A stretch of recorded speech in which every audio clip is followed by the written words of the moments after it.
According to the 2012 estimate by the National Commission on Muslim Filipinos, or NCMF, there were 10.7 million Muslims in the Philippines. That is approximately 11% of the total population of the archipelago, composed of 7,107 islands. Most Muslims live in parts of Mindanao, Palawan, and the Sulu archipelago, an area known as Bangsamoro or the Moro region, while some have migrated into urban and rural areas in different parts of the country. Islam was first brought by Arab traders in the late 13th and early 14th centuries. 200 years before the Spanish invasion, these Muslim merchants originally came from present-day Malaysia and Indonesia. They landed in Sulu Islands and preached Islam to the indigenous population and built the first mosque in the Philippines in the town of Simunul in Tawi-Tawi in the mid-14th century. The Islamic propagation reached as far as the Kingdom of Tondo in current-day Manila in Luzon in the northern Philippines. It is notable to see that there was no clear record of armed conquest made by the Muslims against the local people, and it seemed that they embraced Islam voluntarily. Muslims believe that the past Muslims were invited into Islam by the good manners possessed by the preachers towards Islam. Different states and colonies embraced Islam without being subjugated by a Muslim military.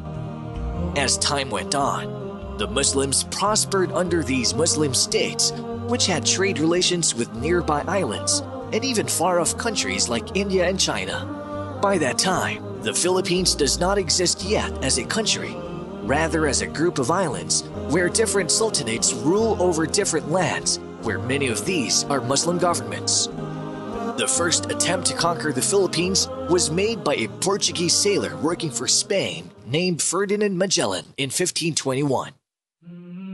He is also known for leading the fleet of ships that is first to circumnavigate the world. He was able to convert some people to Christianity according to historians, but he failed in Christianizing and conquering Mactan and Cebu in the central Philippines when a local Muslim chieftain, Lapu-Lapu, led a counterattack against the superior fighting force of the Spaniards, who were armored and wielded firearms. Lapu-Lapu led a group of warriors armed with machetes, sword, and bamboo spears and fought the well-armed and armored conquerors on the seashore. Lapu-Lapu killed Ferdinand Magellan, thus earning himself the title as the first Filipino freedom fighter. Lapu-Lapu is continually remembered today by having his silhouette used by the Philippine National Police in their official seal as a sign of bravery. When the Spanish returned to the Philippines in the mid-1500s, after the failure of Ferdinand Magellan to conquer Cebu, they conquered Manila, where they encountered more Muslims under the leadership of Raja Sulaiman, whose castle stood in the area now known as Intramuros. This discovery led them to call the Filipino Muslims as Moros, which is in reference to the Moors who occupied Spain for more than 800 years, whom they have recently conquered by invading Andalus or Muslim Spain.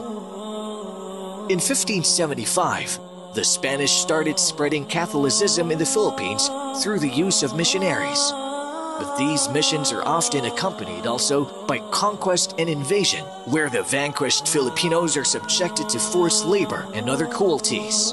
This has been recorded in history as an era of human rights abuse that even the non-Muslim freedom fighters and the intellectuals like Jose Rizal and Andres Bonifacio tried to address. Though much of the Philippines converted, the Moros, however, stood firm in their faith. Great Muslim leaders such as Sultan Kudarat of Mindanao and Raja Sulaiman of Manila continued the legacy of Lapu-Lapu in their fight for freedom. Upon the fall of Muslim territories in Luzon and Visayas in the central Philippines, most Muslims fled to the Muslim strongholds in the area that is now known as Muslim Mindanao or Bangsamoro. The Moros have a history of resistance against Spanish, American, and Japanese rule for over 400 years. But now, since the cessation of hostilities between the government and the Muslims, the Moros are collectively known as progressive partners to peace and progress of the Philippine government. More than that, the Muslims are going farther in teaching the people the real message of Islam. Islam came from the Arabic root word aslama, which means to surrender, and another word salam, which means peace. Followers of Islam are called Muslims. A Muslim, therefore, is someone who surrendered himself to Allah and is at peace with his Lord and all other creations. Islam is not a new religion founded by Prophet Muhammad, according to many misconceptions. Rather, it is a monotheistic religion, which is the continuation of the message of the prophets and messengers from Adam, the first prophet, up to Muhammad, the last and final prophet. Islam is not a new religion. It is the same message brought forth by David, Solomon, Jesus, and all the other prophets. They may have lived in different times, but they were sent for the same purpose, to teach us to worship the one true God, Allah, and avoid worshiping false deities. Islam has 5 pillars, testifying that there is no God worthy of being worshipped except Allah, establishing Salah, paying Zakah, fasting on Ramadan, and Hajj. Islam enjoins all good deeds which are upheld by humans to be morally upright, but the most moral of good deeds is the worship of the one true God. While the greatest sin is that we associate partners to Allah by worshipping others other than Him. All these are strictly enforced, as Islam prohibits vice and other immoralities such as cheating, fornication, and terrorism. Allah is the proper name of God, the Creator and Sustainer. He created the universe and all that exists. He sent the prophets and messengers and the revelations with them in order to teach mankind to worship Him alone without partners and to avoid the worship of other gods other than Allah, and to teach us that which is upright and moral. There is no God worthy of being worshipped except Allah.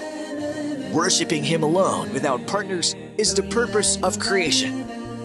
Although Christians call Him as God the Father or Lord, Allah is the same God who created the earth in the Bible. He is the same God that sent the prophets. Muslims believe in all the prophets and messengers, including Adam, Noah, Abraham, Jesus, and the last prophet Muhammad. Prophet Muhammad had miracles the same way other prophets were given the same by Allah, in order for them to prove the validity and authenticity